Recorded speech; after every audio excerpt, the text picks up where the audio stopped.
Hey there, everybody. Brian Miller, Small Town Movie Watcher. I just got done watching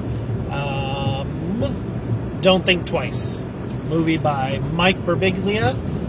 Well, it was written and directed by Mike Birbiglia, and it is rated R. This movie stars Mike Birbiglia. There we go.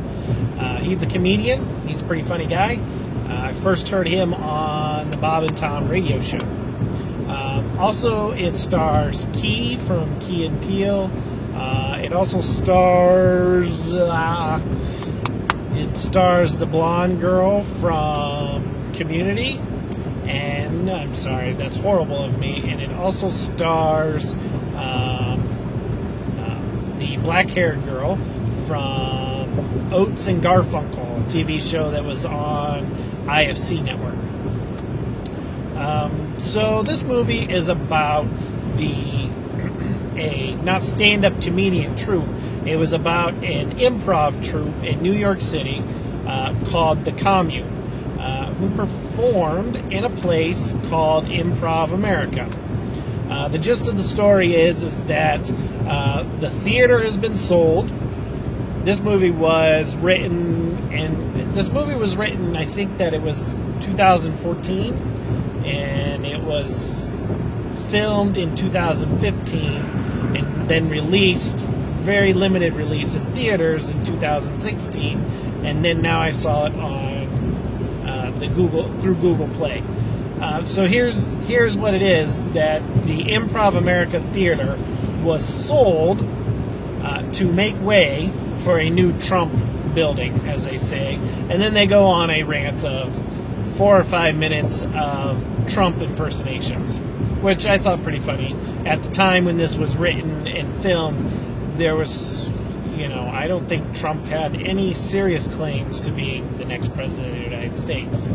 So it moves on that this theater is being sold and that they need to find either a new place, they need to find a job, or they need to get on to the pseudo Weekend Live, which is a send-up of Saturday Night Live. Because a lot of those people in Saturday Night Live were found through the Groundlings and Second City and a variety of other improv groups. So this takes place with them either attempting to get on to Weekend Live, or finding a new theater space, or finding jobs and getting on with their lives. So this is a black comedy, and we follow all of them for the most part on what's going on in these 6 people's lives as they try to make it through the closing, the shuttering of their theater, and what they're going to do at the next step of their lives. So what was the good parts? This is an indie movie. I kind of was looking forward to seeing this since I first heard it announced. I think it was back, I think I heard about it back in February, March, that it was going to come out just at the end of the summer, so sometime in August or September. And we didn't see it in Lincoln, but we did, it's now out on the Google Play Store, and that's where I got to finally watch it. This was a good movie. I thought that the acting wasn't over the top. I felt that it was genuine. I felt that that the people that were in those particular spots, I think that they did an excellent job with the improv. And what I was kind of told through an interview with Mike Birbiglia, where I heard him, was that he said that the entire group has a history of doing improv, and that he, as a stand-up comedian, never had that call in life. So the whole group did take time, a few weeks, to do improv together, to learn how to do it together and to do it well. So it didn't feel like the improv that was shown in the movie was, it was crafted, but it didn't feel like that it was overly worked, and that they had a chance to do some actual improv. The set pieces were nice. It was filmed, like I said, in New York City. And I think that, as from an indie film standpoint, I think that it did a good job of using the talent that they had on using the talent that they had to get that point across in this movie. I mean, because no one in this film, other than maybe Key, had a huge... They don't have a huge star in this movie. Ben Stiller did make an appearance, but he wasn't a driving force in it. So I think that was all good. I think that it was acted well. I think the improv wasn't forced and over the top. I think that the scenery was good. So, there's that. The things that are the downside, there's 6 main characters in this movie, and you're trying to get the story about each of them.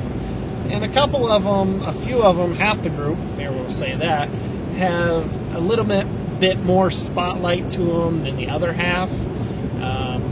Like there's this character, I can't remember his name, but he's going through a struggle in his life with his father being in an accident and having to take care of him, and eventually him passing on. Sorry if that's a spoiler.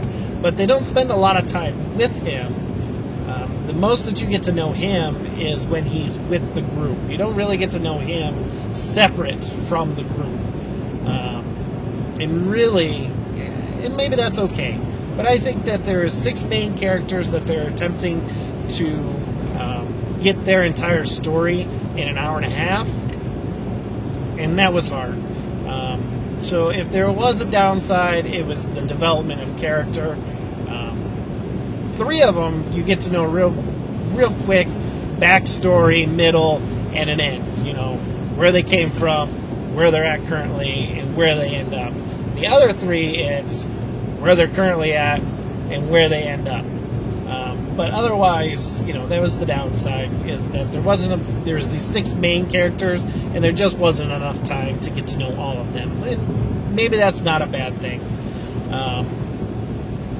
So, should you see this movie? I really do think so.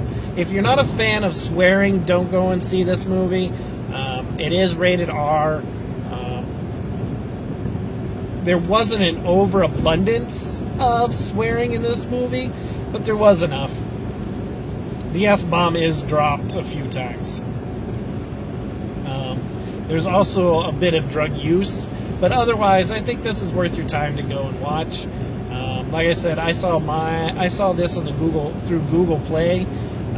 I don't think that it's at Redbox or your local video store if you have one currently, but you can definitely watch it through iTunes in the Google store, and I think on Amazon store as well. Otherwise, you may have to wait for it to show up at HBO, Showtime, Cinemax, Encore.